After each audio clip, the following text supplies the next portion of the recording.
பூக்கும் தாமரை வண்ணப்பூவின் வாசம் வந்து நேசம்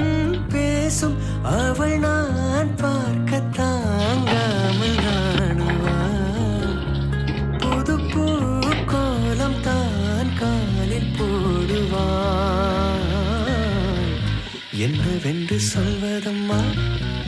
வஞ்சி அவள் பேரழகை சொல்ல மொழி இல்லையம்மா கொஞ்சி வரும் தேரழகு அந்தி மஞ்சள் நீரத்தவளை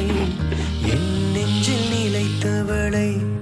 நான் என்னென்ன சொல்வேனோ அதை எப்படி சொல்வேனோ